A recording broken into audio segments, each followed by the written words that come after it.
In 1946, America was celebrating the end of World War II, but for ordinary families, the struggle wasn't over. What if I told you that after World War II, millions of ordinary American families survived without credit cards, online banking, or government handouts? They stretched every dollar, turned everyday chores into income, and discovered clever ways to make ends meet that most people have completely forgotten.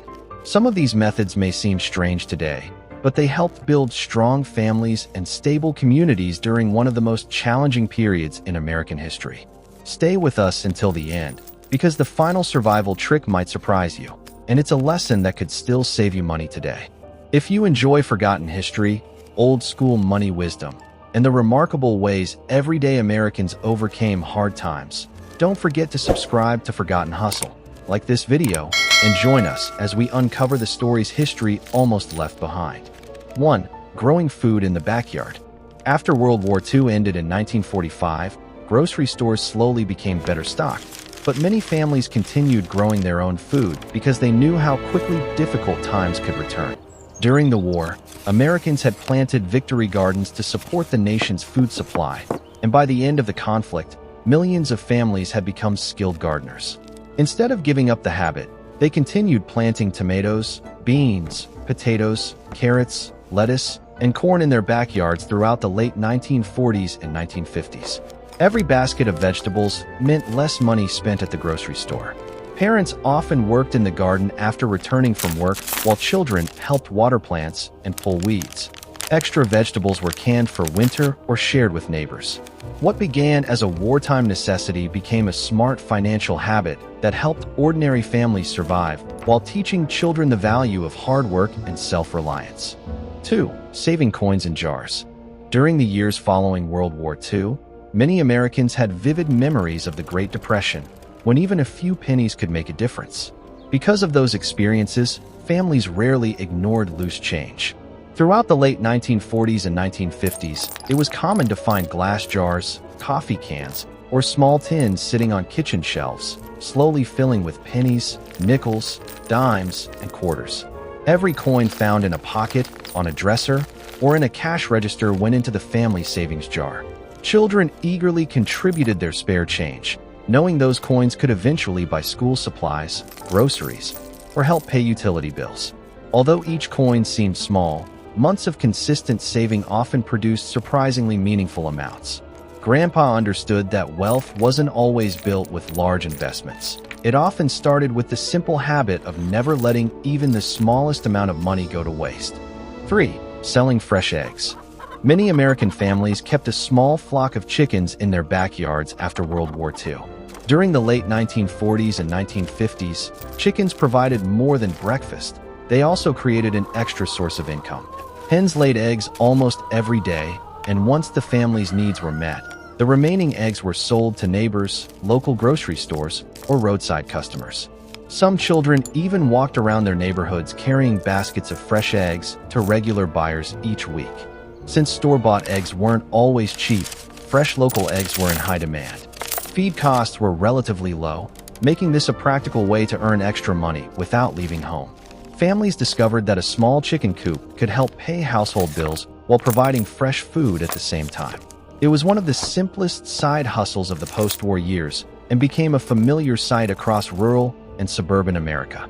4. Collecting soda bottles for cash. Long before plastic bottles filled store shelves, nearly every soft drink came in sturdy glass bottles with a refundable deposit. During the late 1940s, 1950s, and even into the 1960s, children and teenagers often spent weekends searching parks, baseball fields, sidewalks, and roadsides for empty soda bottles. Each bottle could be returned to a neighborhood grocery store for a few cents. That might not sound like much today, but collecting enough bottles could buy candy, school supplies, movie tickets, or even help the family purchase groceries. After years of wartime shortages, people had learned not to waste anything that still had value. Collecting bottles also kept neighborhoods cleaner while teaching young people that hard work, no matter how small, could earn honest money. For many children, it was their very first experience earning an income through determination and effort. 5. Making clothes last longer.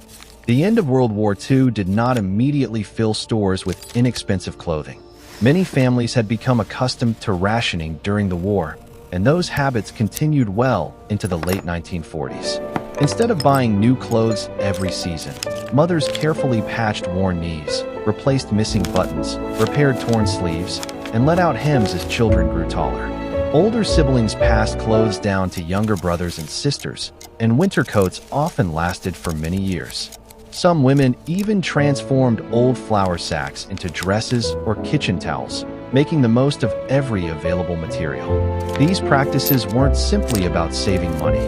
They reflected a mindset shaped by years of economic hardship and wartime sacrifice. Families understood that every dollar saved on clothing could be used for more important needs, such as buying a home, paying bills, or building savings for the future. 6. Selling homemade pies. After World War II ended in 1945, many families were still recovering financially.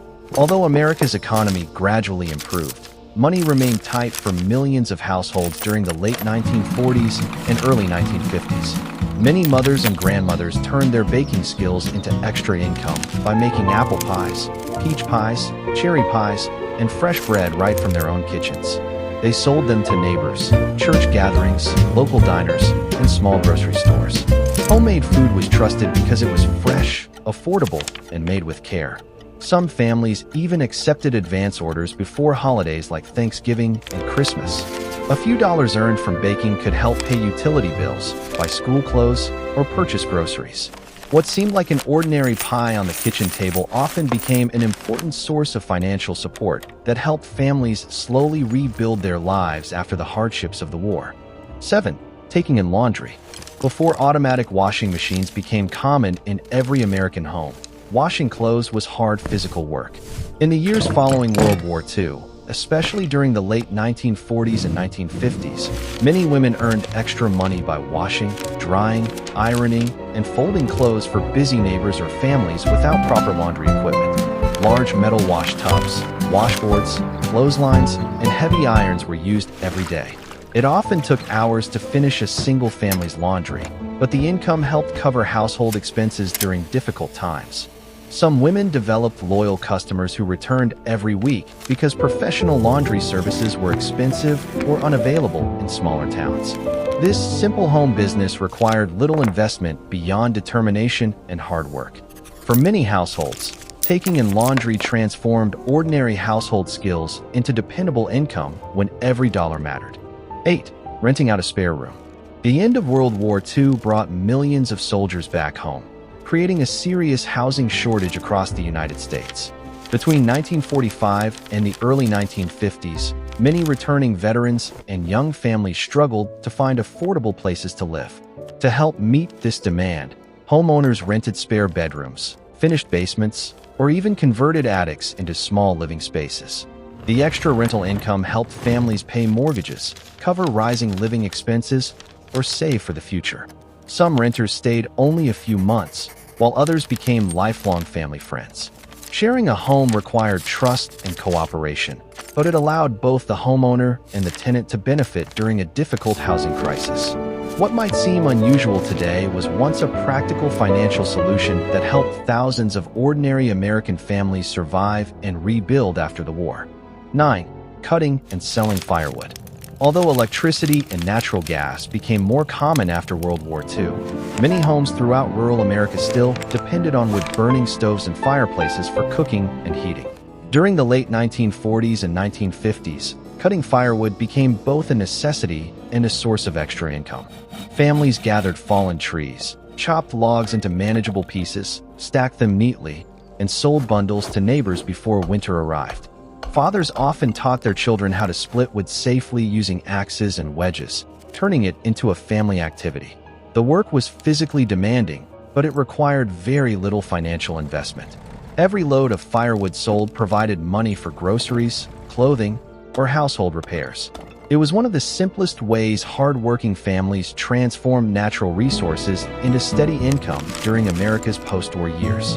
10. Repairing instead of replacing. One of the strongest habits carried over from the Great Depression and World War II was the belief that nothing useful should ever be thrown away. Even as factories returned to producing consumer goods after 1945, many families continued repairing broken items instead of buying new ones.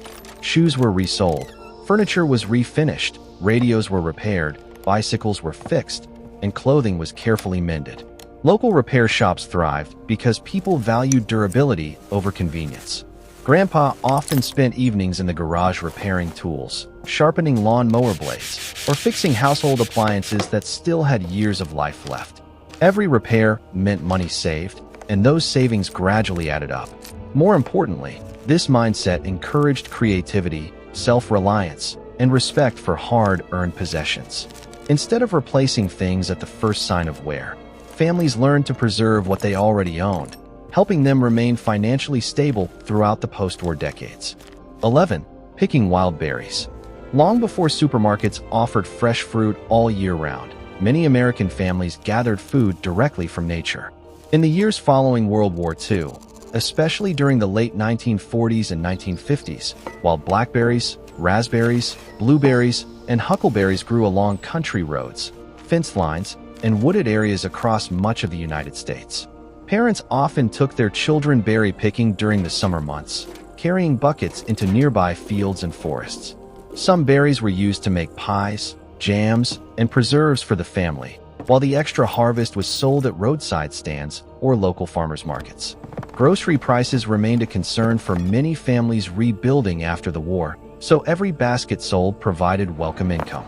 Although it required patience and hard work under the hot summer sun, berry picking became a simple way for ordinary families to turn nature's abundance into money while creating lasting memories together. 12. Selling garden vegetables. The habit of growing vegetables didn't end with victory gardens.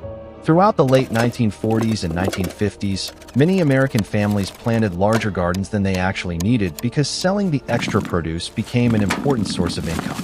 Tomatoes, corn, cucumbers, green beans, potatoes, squash, and peppers were carefully harvested, washed, and displayed in wooden crates along busy roads or sold directly to neighbors. Some families loaded baskets of vegetables into old pickup trucks and visited nearby towns every weekend. The demand for fresh local produce remained high because many people preferred homegrown food over commercially packaged products. The money earned from these small garden sales often helped pay utility bills, purchase school supplies, or buy clothing for growing children. What began as a way to feed the family gradually became one of the most dependable small businesses for ordinary Americans after World War II. 13. Collecting scrap metal. During World War II, Americans were encouraged to collect scrap metal to support the military's production of ships, tanks, and airplanes. Although the war ended in 1945, many families continued gathering discarded metal because scrap yards still paid for usable materials. Throughout the late 1940s and 1950s, children searched neighborhoods for old cans, broken farm equipment, copper wire, aluminum, brass, and worn-out machinery. Farmers often cleaned old barns and sheds, selling rusted metal that had been sitting and used for years. Scrap dealers weighed the materials and paid cash based on their value. While no one became wealthy collecting scrap, the extra money helped families cover everyday expenses during a period when every dollar mattered. At the same time, recycling metal reduced waste and gave unwanted materials a second life. It was a practical habit that reflected the resourcefulness Americans had developed during years of war and economic uncertainty. 14. Working more than one job. After millions of servicemen returned home in 1945, competition for jobs increased across many parts of the country. Although America's economy grew steadily during the late 1940s and 1950s, one paycheck often wasn't enough for families trying to buy homes, raise children, and rebuild their savings after years of hardship. As a result, many Americans worked more than one job. A factory worker might repair cars during evenings, a school teacher could tutor students after class, and a farmer often worked seasonal construction when crops weren't growing. Wives frequently earned additional income through sewing, baking, or childcare. These extra jobs weren't about becoming rich overnight.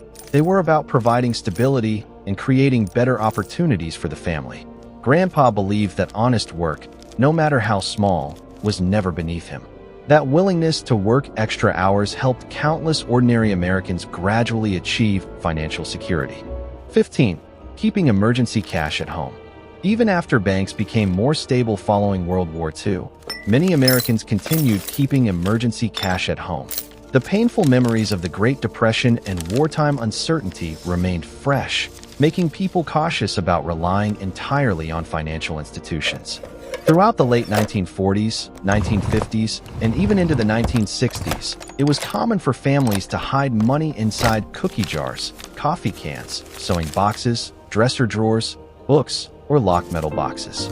This cash wasn't meant for everyday spending. It was reserved for true emergencies, such as unexpected medical bills, home repairs, or periods of unemployment. Knowing that money was available brought peace of mind during uncertain times. Grandpa believed that every family should have a financial safety net they could reach immediately if disaster struck. While banking has changed dramatically since then, the principle behind this habit, always being prepared for life's unexpected challenges, remains one of the smartest financial lessons passed down through generations. The years after World War II were filled with both hope and hardship. America was rebuilding, families were starting over, and millions of ordinary people faced the challenge of making every dollar count. They didn't have modern conveniences, online businesses, or financial apps. Instead, they relied on hard work, practical skills, strong communities, and simple habits that helped them survive and eventually thrive. These 15 forgotten survival methods remind us that resilience often grows during difficult times. Whether it was growing food, repairing clothes, selling homemade goods, or working an extra job, every small effort contributed to a stronger future. Many of these lessons remain surprisingly useful today, proving that the wisdom of the past still has a place in the present. Which of these post-war survival methods surprised you the most? And do you think any of them could still work today? Share your thoughts in the comments below.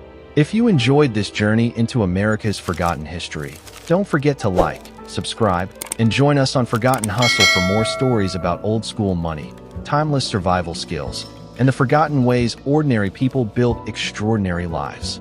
Thanks for watching. See you in our next video. Bye.